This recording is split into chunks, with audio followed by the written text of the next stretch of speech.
Perkenalkan, nama saya Agustinus Sanditra Mahi. Saya dari kelas 10 MIPA 2, nomor absen 1. Di sini saya akan membahas tentang perlawanan melawan hegemoni dan keserakahan kongsi dagang. Silahkan menikmati videonya.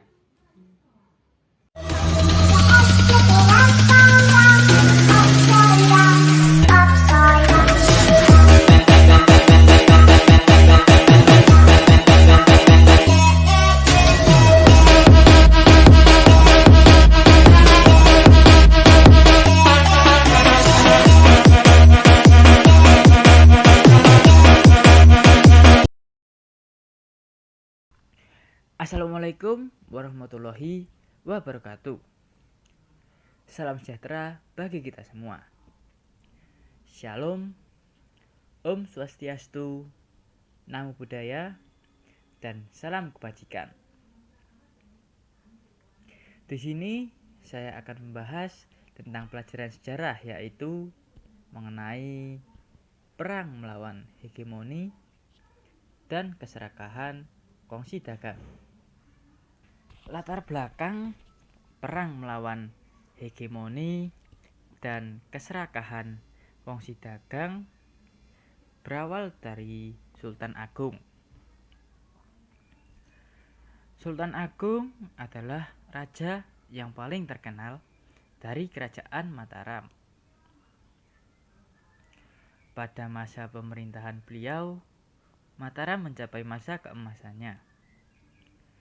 Cita-cita Sultan Agung antara lain mempersatukan seluruh tanah Jawa dan mengusir kekuasaan asing dari bumi Nusantara. Terkait dengan cita-citanya, maka Sultan Agung sangat menentang keberadaan VOC di Jawa. Apalagi tindakan VOC yang melakukan monopoli dagang membuat para pedagang pribumi mengalami kemunduran dan menyebabkan penderitaan rakyat. Oleh karena itu, Sultan Agung merencanakan serangan ke Batavia.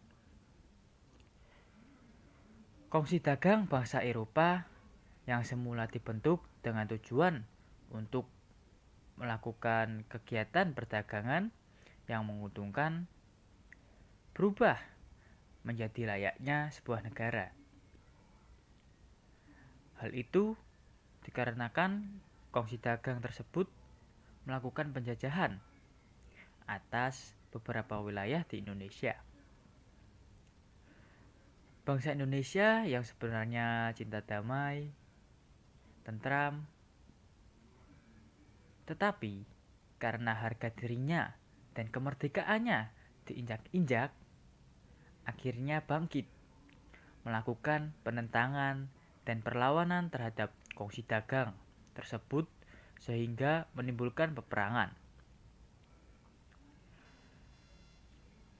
Awal mula kedatangan Belanda ke Indonesia yaitu berdagang. Tetapi karena Belanda melihat di Nusantara terdapat banyak rempah-rempah, maka Belanda berkeinginan untuk mendapatkan rempah-rempah tersebut. Karena kedatangan Belanda tidak hanya mencari rempah-rempah dan berdagang, namun juga ingin menguasai wilayah Nusantara, maka timbullah perlawanan dari rakyat Nusantara terhadap pemerintahan Belanda. Perlawanan ini terjadi pada abad ke-16 di berbagai daerah, ditujukan kepada Portugis, Spanyol, dan Belanda. Kemudian perlawanan rakyat juga terjadi pada abad ke-17 dan 18. Tetapi perlawanan ini umumnya ditujukan kepada dominasi kongsi dagang VOC.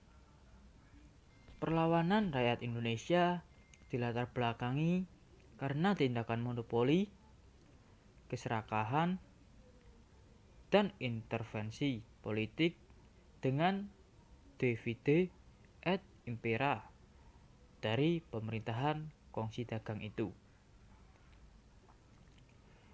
Perlawanan rakyat Indonesia itu umumnya memang dapat dipatahkan oleh kekuatan musuh yang sering berlaku licik dan memiliki persenjataan yang lebih lengkap. Akibat dominasi pemerintahan kongsi dagang dan kekalahan perlawanan rakyat berdampak sebagian besar kepulauan Indonesia dikuasai kekuasaan asing, terutama VOC. Perilaku penjajahan itu tidak sesuai dengan fitrah dan hak asasi manusia, maka harus dilawan. Ada berbagai perlawanan dari rakyat terhadap Belanda atau perang melawan hegemoni dan keserakahan kongsi dagang yang terjadi pada abad ke-16 sampai abad ke-18. Di antaranya 1.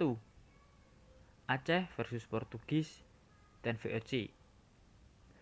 2. Perlawanan Banten. 3. Perlawanan Goa. 4. Rakyat Riau angkat senjata. 5. Sultan Agung versus J.P. Queen. 6. Orang-orang Cina berontak. 7. Maluku angkat senjata. 8. Perlawanan Pangeran Mangkubuwono dan Mas Said. Sekian presentasi dari saya. Terima kasih sudah menonton. Sampai jumpa lagi. Dadah. Papal